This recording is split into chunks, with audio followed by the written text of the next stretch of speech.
بسم الله الرحمن الرحيم. قل هو الله أحد الله الصمد لم يلد ولم يولد ولم يكن له كفوا أحد.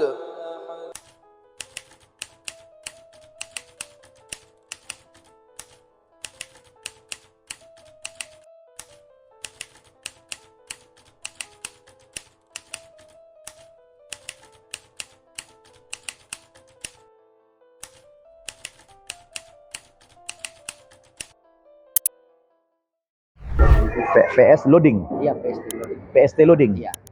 Pengikut satu Tuhan. Iya. Pengikut satu Tuhan, pengikut satu. Penyembah satu Tuhan. Oke. Mau nggak terlalu jauh? Begini saya dan Bapak itu mix sudah dekat. Oke. Bismillahirrahmanirrahim. Assalamualaikum warahmatullahi wabarakatuh. Alhamdulillah wassalatu wassalamu ala Rasulillah wa ba'd. Sahabat-sahabat PST Loading yang saya cintai karena Allah Subhanahu wa taala. Alhamdulillah hari ini hari Jumat tanggal 31 Juli tahun 2026. Tidak sengaja saya kedatangan tamu yang istimewa, salah seorang apologet Indonesia, yaitu saudara Loading yang berasal dari Ternate. Kebetulan saya juga 3 kali memberikan ceramah di seberang Ternate di Kepulauan Tidore, sehingga relatif nyambung bicaranya dengan beliau. Dan tiba-tiba saja beliau berkunjung ke tempat kami di pesantren modern Darul Ilmi Indonesia di Bogor, didampingi saudara kami Pak Riko Caniago, seorang penggemar apologet Indonesia. Dan akhirnya kebetulan kami baru saja menunaikan ibadah sholat Jumat di pesantren kita. Habis sholat Jumat itu saya ajak makan di restoran sederhana di daerah Puncak Bogor. Dan beliau memanfaatkan momentum ini dengan membuka TikToknya sekaligus untuk live dari restoran sederhana. Jadi kalau kemudian ini ada makanan ya, tapi sengaja tidak ditunjukkan, nanti takut antum pada ngiler nanti ya. Nah, alhamdulillah. Nah, saya salah seorang dai Indonesia yang berlatar belakang mu'alaf, tentu sangat menyambut baik program-program teman-teman para apologet Indonesia ini yang berdakwah lewat dunia maya, berdakwah lewat TikTok. Ya, yang model dakwahnya itu adalah lintas agama. Ya. Dan penggemarnya ternyata berjuta-juta. Umat di dunia ini bukan saja yang muslim tapi juga orang-orang non-muslim ya sangat senang mengikuti program-program dialog lintas agama lewat dunia maya ini. Nah, dan hasilnya banyak sekali juga saudara-saudara kita yang dapat hidayah masuk agama Islam. Nah, saya mengucapkan terima kasih kepada PST Loading nih, Bang Loading sudah mengambil bagian. Beliau sebenarnya seorang pengusaha, ya, seorang pengusaha, tapi tiba-tiba tertarik menjadi seorang apologet Indonesia, itu luar biasa. Dan memang kebanyakan apologet Indonesia sekarang ini bukan berlatar belakang ustadz, bukan alumni pesantren, ya adalah 1-2, tapi mayoritasnya justru orang-orang yang berlatar belakang umum dan juga pengusaha-pengusaha dan lain sebagainya. Nah, ini ada satu fenomena yang menarik di masyarakat kita.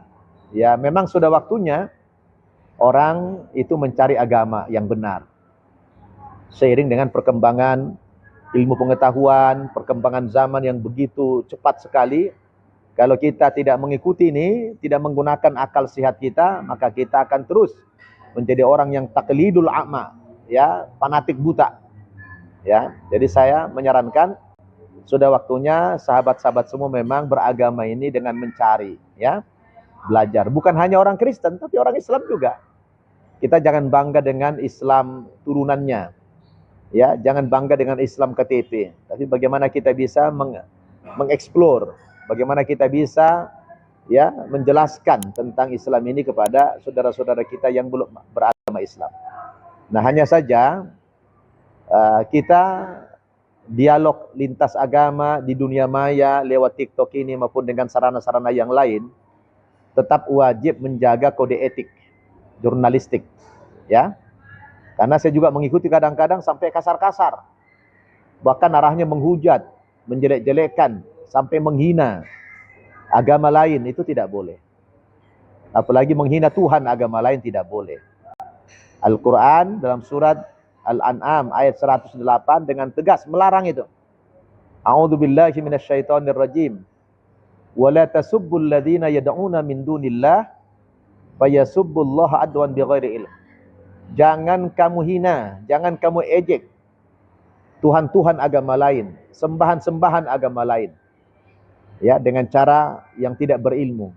Sebab kalau kamu hina sembahan mereka atau Tuhan mereka, nanti mereka akan membalas, akan menghina sembahan-sembahan kita atau Tuhan kita lebih dahsyat lagi tanpa ilmu pengetahuan.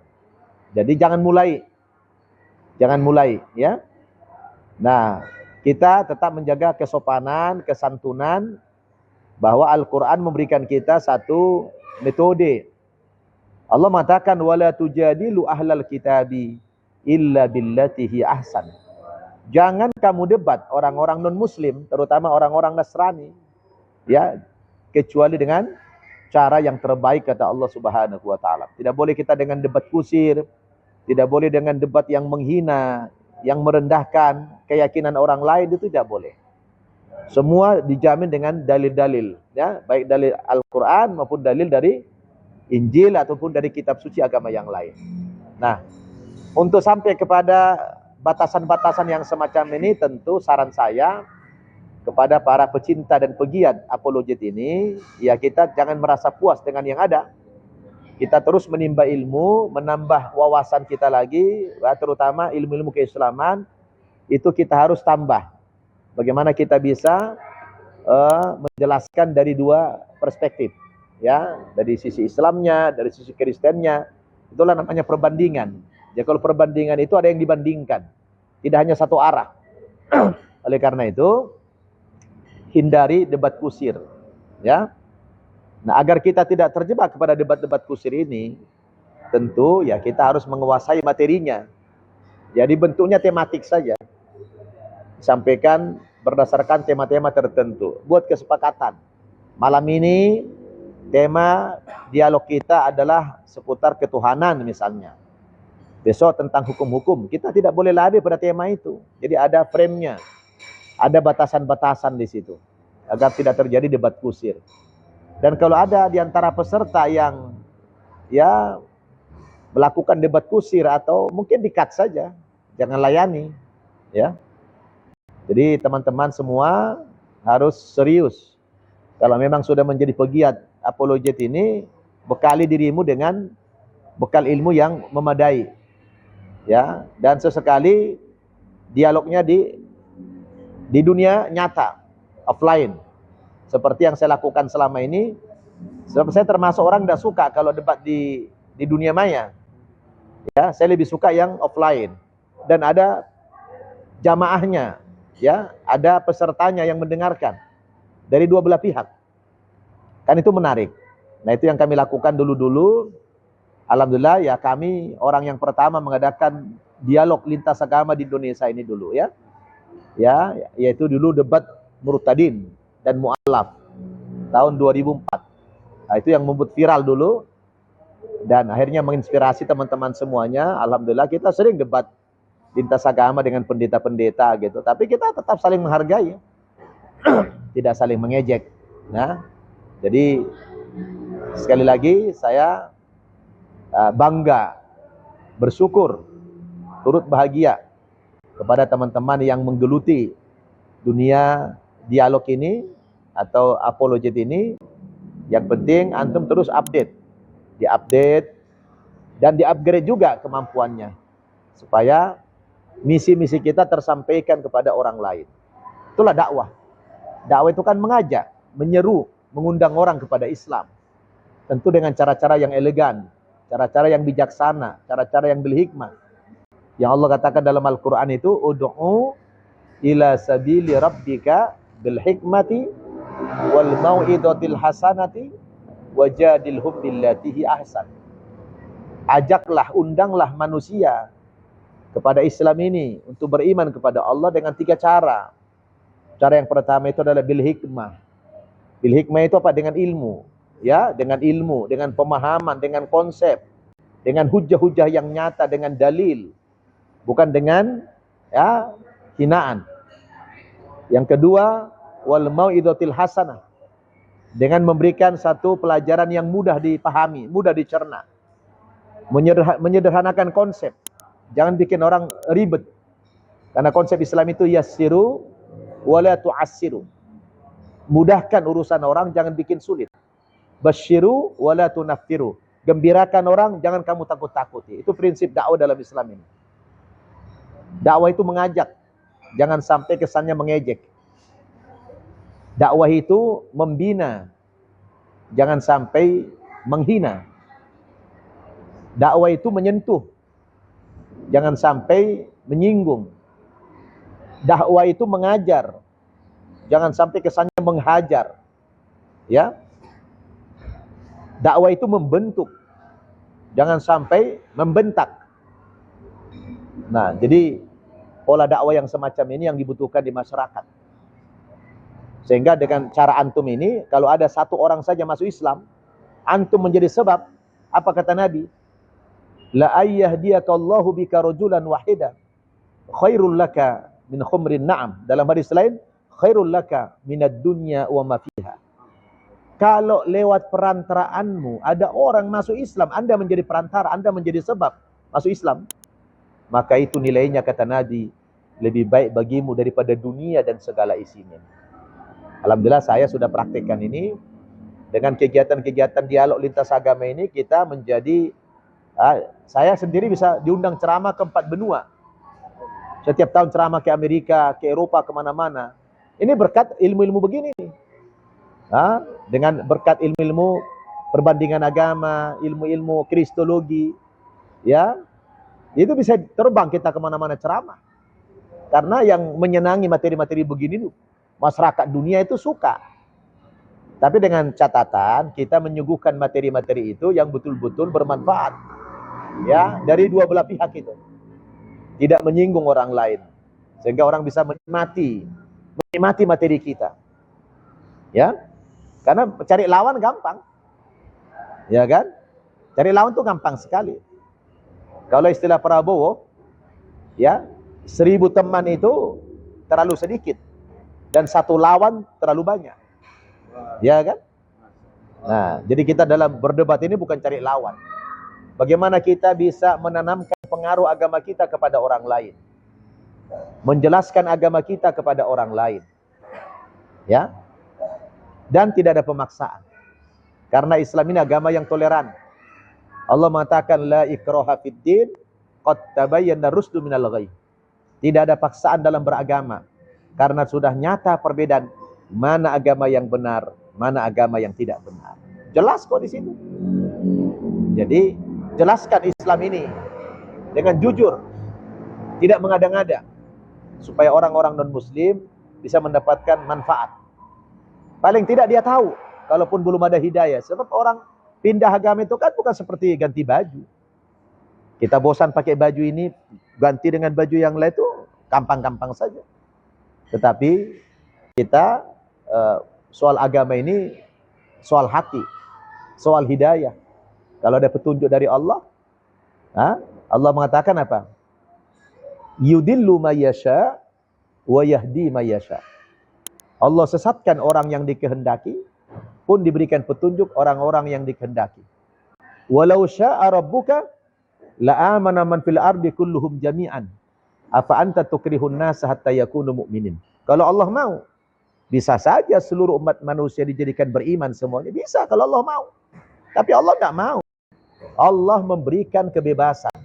Allah memberikan kemerdekaan kepada setiap manusia untuk memilih keyakinannya masing-masing. Sebab agama itu pilihan. Saya jadi orang Batak. Saya jadi orang Batak. Pak Riko jadi orang Padang. Ya, Lutfi jadi orang Sunda. Beliau orang suku dari Ternate sana. Itu bukan pilihan. Kalau lah boleh milih, saya nggak pengen jadi orang Batak saya. Saya pengen jadi orang Padang saya. Kenapa nih dagang? Ya, itu bukan pilihan. Saya jadi Batak bukan pilihan saya. Itu takdir Allah. Tapi agama, saudara, Anda menjadi Muslim, Anda jadi Kristen, Anda jadi Hindu, setelah Anda dewasa itu pilihan. Anda wajib memilih itu. Ya, Anda setelah dewasa wajib memilih. Karena Anda sudah diberikan kecerdasan intelektual sama Allah. Jangan faktor lahir saja. Mentang-mentang orang tua kita Muslim, wah kita Muslim selamanya. Pelajari dulu. Atau Anda Kristen selamanya. Tidak. Pelajari dulu agama itu. Sampai kita menemukan yang benar. Jangankan kita, Nabi Ibrahim aja dulu. Ya, dia berproses. Ketika Nabi Ibrahim itu kan lahir dan besar di lingkungan keluarga yang penyembah berhala. Bapaknya itu produsen patung. Tukang bikin patung bapaknya dulu. Maka Nabi Ibrahim itu tidak mau tunduk dengan tradisi itu. Nabi Ibrahim itu menggunakan akal sehatnya. Dia berproses. Dia nggak mau ikutin tradisi orang tuanya.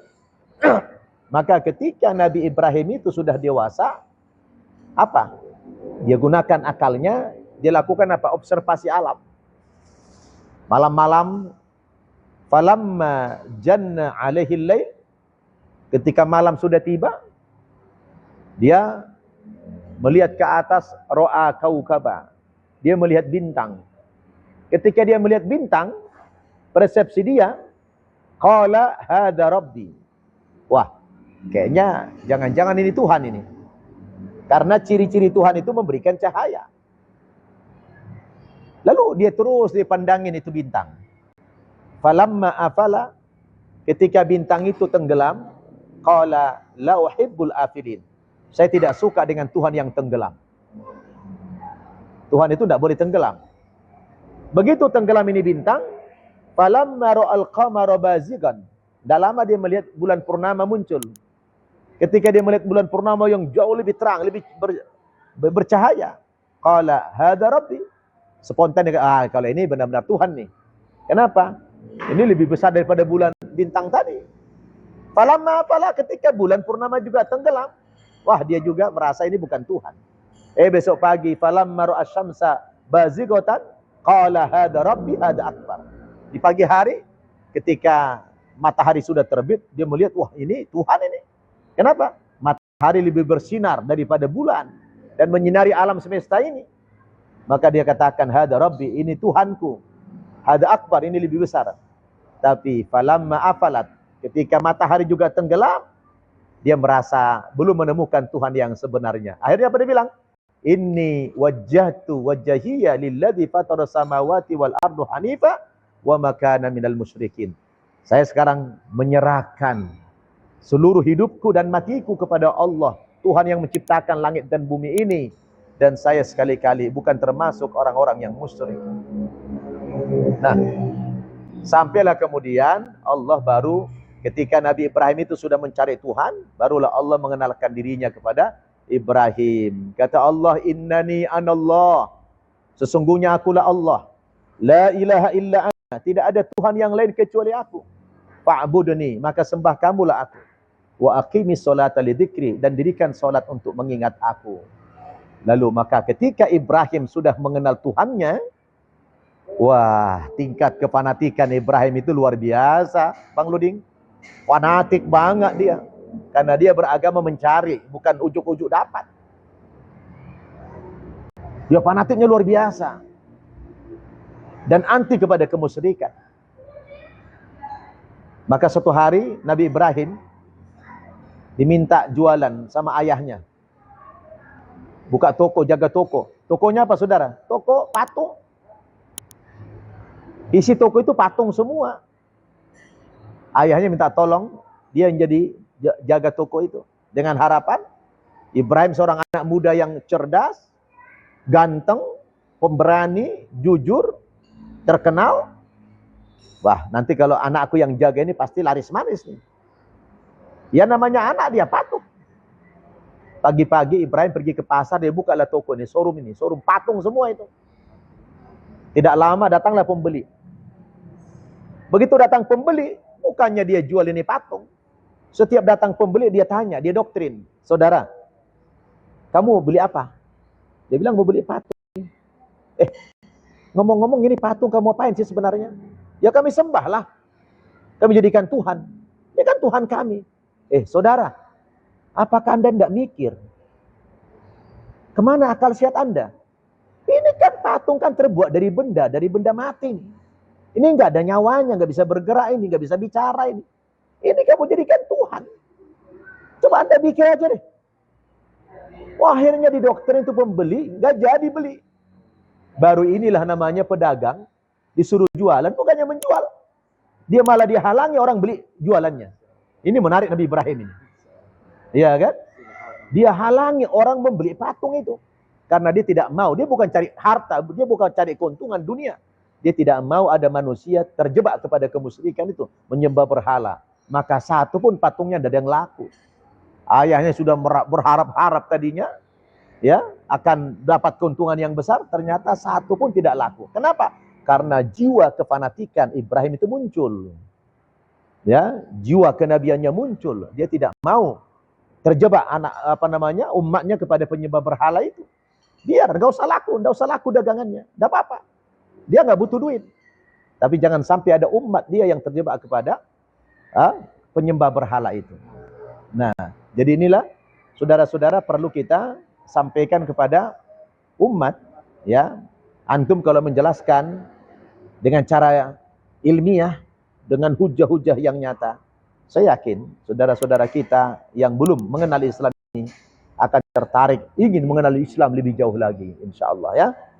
Saya pikir demikian dulu dari saya. Sekali lagi saya ucapkan selamat kepada para apologet Indonesia, Bang Loding, Bang Zuma dan yang lain-lain. Mudah-mudahan antum menjadi sebab saudara-saudara kita yang lain mendapatkan hidayah dari Allah Subhanahu wa taala. Tapi lagi-lagi pesan saya, jangan merasa puas dengan yang ada. Ya, tingkatkan pengetahuan, tingkatkan wawasan, tingkatkan ya pengalaman supaya makin banyak orang yang tertarik dengan dakwah-dakwah kita ini. Semoga ini manfaat. Wallahu a'lam bishawab. Ya, saya tutup dengan doa kafaratul majlis. Subhanakallahumma bihamdik asyhadu an la ilaha illa anta astaghfiruka wa atubu ilaik. Wassalamualaikum warahmatullahi wabarakatuh. Ya. Semoga lengkap. Ya, oke teman-temannya, luar biasa. Penyampaian dari beliau luar biasa ya teman-temannya. Nah, jadi itu tidak boleh kita menghujat lagi ya. Kita baca yang tertulis saja. Kalau terkutuk ya terkutuk, tidak pakai sempak ya tidak pakai sempak. Karena itu bukan menghujat, tertulis ya. Gitu. Oh, dia terkutuk.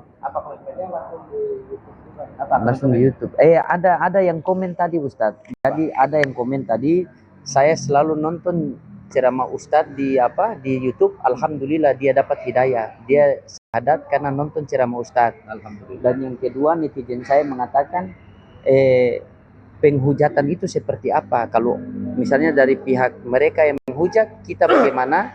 Dan apa itu hujatan itu? Misalnya kita baca. Jangan balas. Dia menghujat, kita jelaskan saja. Jelaskan saja Ustaz. Namanya. Jadi kita itu begini, kita selalu harus banyak mengalah. Iya. Karena gini analoginya. Iya. Analoginya begini. Kita punya dua anak. Iya. Punya dua anak. Laki-laki. Yang satu anak SMA, yang satu anak SD.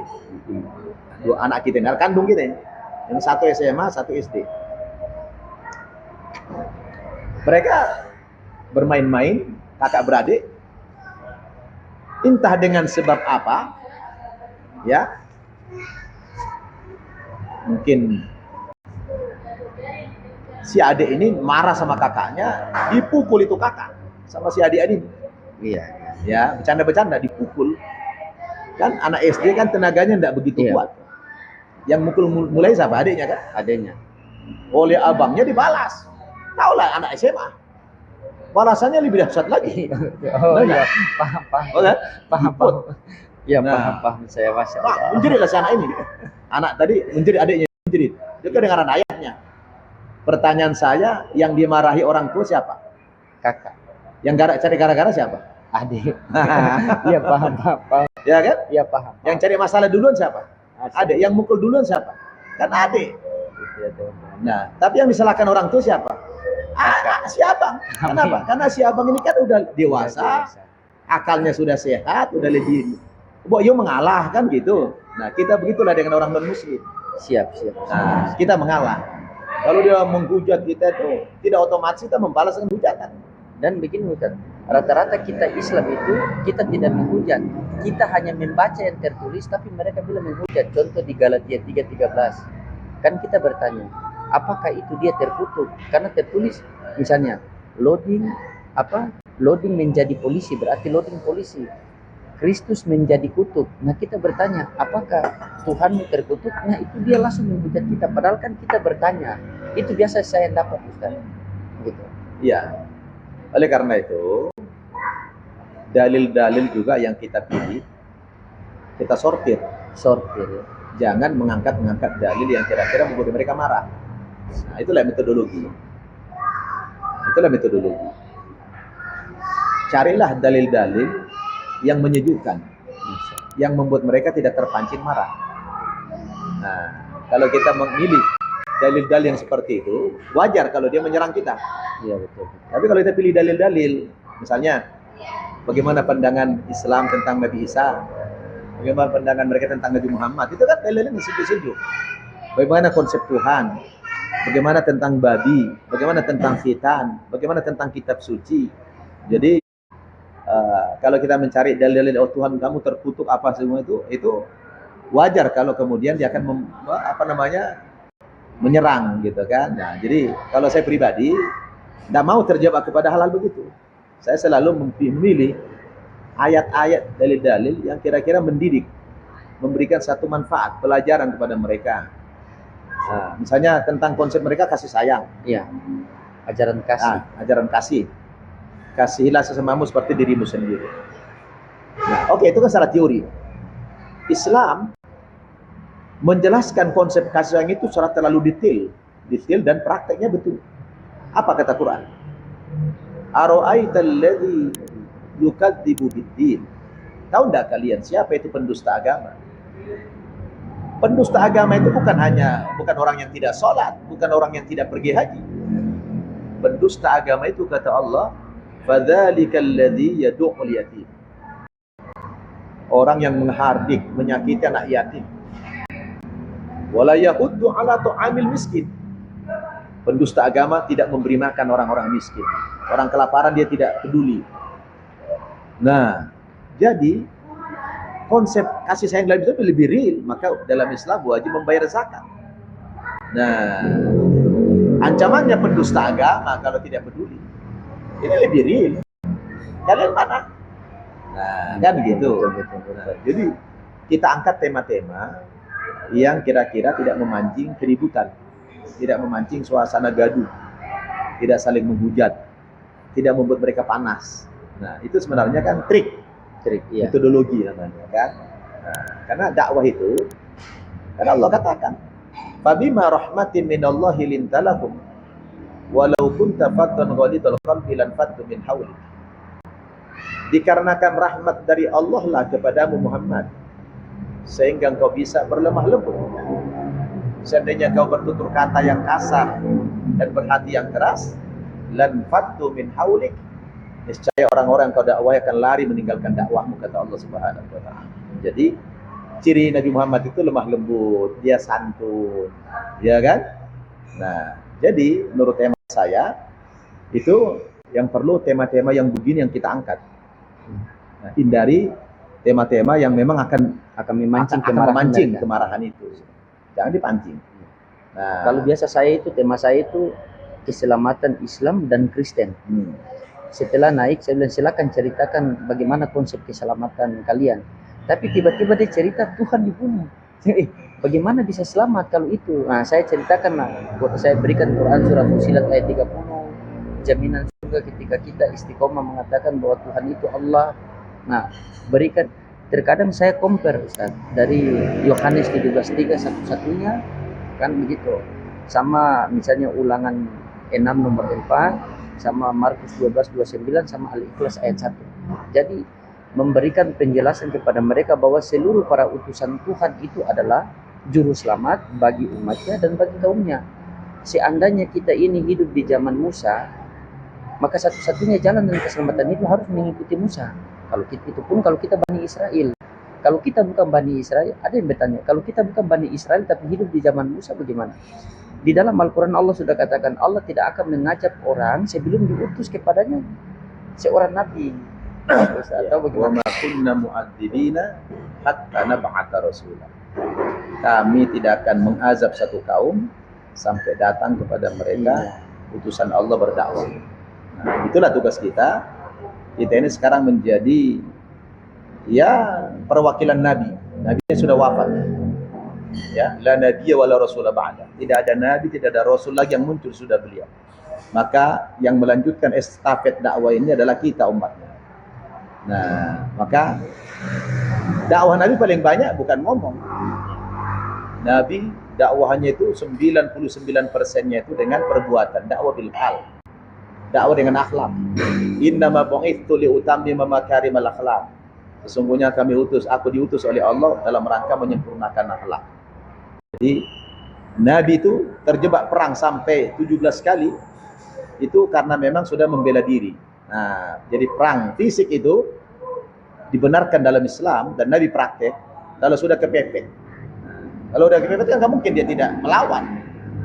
Nah, kan gitu.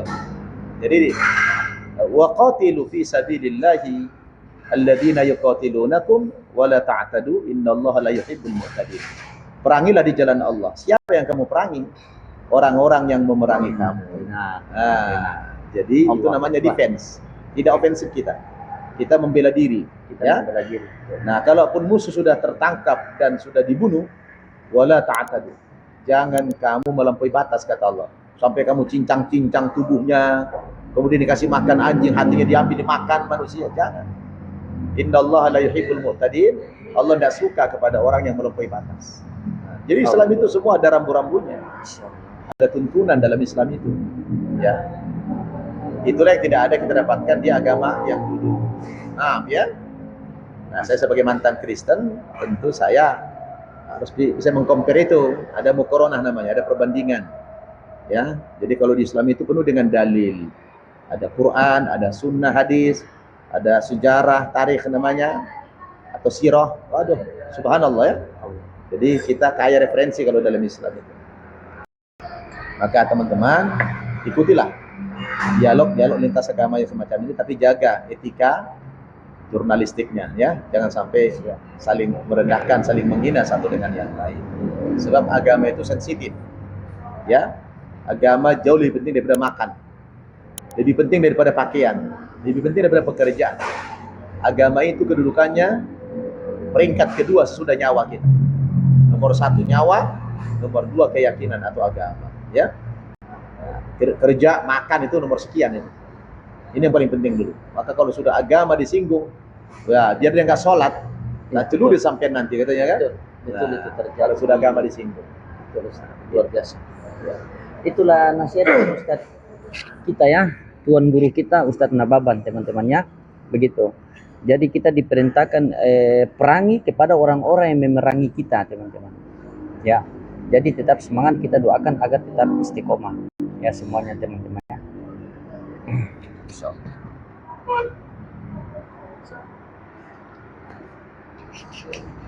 Oh, suka juga kalau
Jangan nonton dia kan?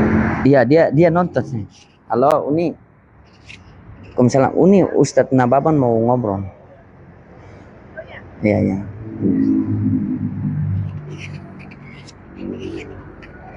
Waalaikumsalam, Uni, apa kabar? Dibantu tetap lah ya teman-teman ya. Dimakinin. Iya, tetap kita Di kalau ada hotel menghujat aja. Kalau mereka menghujat, kalau tidak kita didik mereka sampai lupa jenggot saya. Alhamdulillah. Nah, kan ganteng. Kampung di mana, Uni? Ganteng. Nah, kita datangi Ustadz Nababan untuk meminta nasihat kepada kita. Begitu teman-teman ya. Minta nasihat kepada nasihat untuk saya. Tapi kalau diskusi saya seperti biasa, gitu kan. Ciri khas. Saya dulu juga kan di sana Iya. kan. Itu di seberang tempat itu. Matamu itu kedip sebelah ada oten di bawah. Dibantu tetep layar. Wih, Ustadz Nababan keren beliau. Beliau itu dulu saya selalu nyimak. Alhamdulillah saya difasilitas sama ini. Kita punya abang Eriko Caniago. Insya Allah. Dan ini abang Lutfi. Ini abang Lutfi, masya Allah. Mereka yang mengawali saya teman-teman. Mereka yang kawal saya di sini. Makasih Bang Robert, masya Allah. Silaturahmi di kediamannya Ustadz Nababan.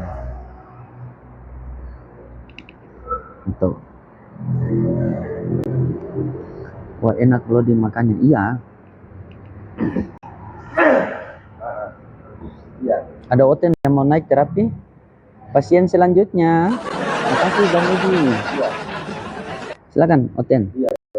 Ada yang mau naik ganti Tuhan, hapus Tuhan, bunuh Tuhan. Yang penting jangan bunuh Tuhan ya. Tidak boleh bunuh Tuhan. Tidak boleh. Silakan. Kalian mau naik apa silakan. Iya. Ustadz Nababan sejuk. Iya. Alhamdulillah ya. Ini teman-teman, ini berkat doa kalian. Makanya saya bisa bertemu sama mereka. Nanti saya pulang Ternate besok teman-teman. Baru kita praktek ilmu-ilmu yang kita dapat semua. Ya teman-teman ya. Dibantu tetap layar dulu, kasih kencang. Besok saya sudah mau berangkat balik ke Ternate teman-teman. Bantu dukung saya ya. Doakan saya semoga perjalanan saya berjalan dengan lancar ya.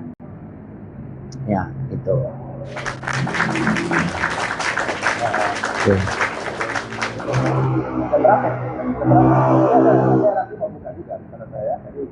Ya. Bang Rodin saya udah catat sih. Jadi saya mau bikin di sini, saya nggak tahu caranya, saya tidak tolong dibantu sana sini. Kira-kira apa nama TikToknya apa kira-kira? Jadi beliau mau terjun ke dunia TikTok. Tapi beliau tidak pakai nama Ustadz Nababan. Kita pakai nama yang lain. Saya bilang bantai Ustadz. Untuk apa namanya? Untuk membuat dibantu tetap layar loh. Mana ini? Ini.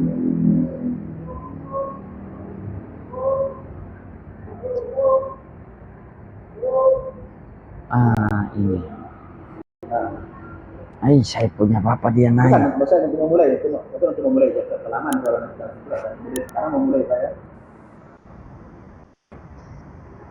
Halo Bapak Ulis. Halo. Hormat anak. Hormat. Kenapa gelap? Siap. Gimana?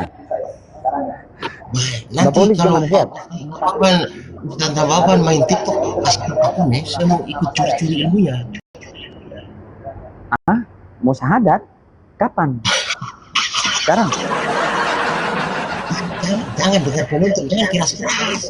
Nanti kedengaran penonton. Oh, Iya. masih ada Kalau- Ustadz Nababan di sini. Mau beliau pimpin? Iya. Kalau Ustadz Nababan main TikTok, anak kasih tahu nama akunnya beliau supaya bapak mau jadi guru ikut di belakang-belakang, mau cari ilmu. Bapak jangan terlalu banyak cari ilmu, sekali-sekali cari Tuhan lagi. Gampang ilmu, kalau Tuhan tidak dapat. Jadi Kalau Tuhan sudah dapat ilmu pasti dapat penjelasan, Bapak dengar penjelasan Ustaz Nababa itu pendek-pendek saja tapi berotot masuk semua di akal Bapak. Merinding. Oh, Beliau mantan Kristen. pantas. Kalau Bapak mantan apa? Mantan preman. Mantan setan. Astagfirullahaladzim. Saya Kapan silaturahmi di kediaman beliau di Bogor. Iya. Salam hormat saya untuk beliau. Siap. Salam hormat saya Bapak untuk Ulis gimana kabar? baik anak, baik sekali. Sudah lama, sudah mau 2 minggu pingin sekali naik di Komal tapi Sabar. tidak ketemu. Kapan pulang besok? Besok saya berangkat besok. Oh iya. Mudah-mudahan perjalanan mulus dan tidak ada hambatan di dalam perjalanan anak Bapak, harapkan itu saja. Amin Allah. Siap. Salam lagi buat itu Kodon Ditan itu. Waduh, asik sekali saya lihat mobil di podcast itu.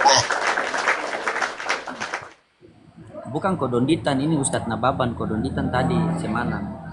Iya, Bapak sempat nonton di TikTok itu.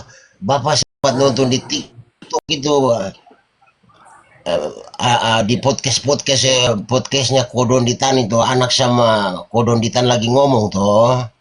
Bapak siap, saya sudah dapat ilmu banyak, pulang saya hajar ini.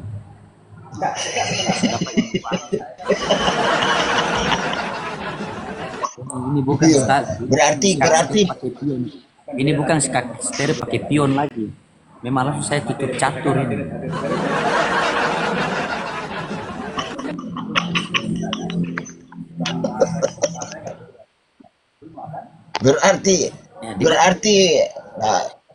Berarti kalau anak pulang nih strategi penyerangan sudah sedikit berbeda ini.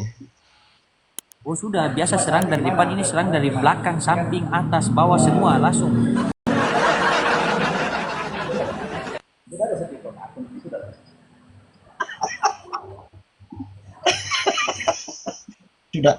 Sudah lama, sudah hampir 2 minggu tidak ketemu anak berbincang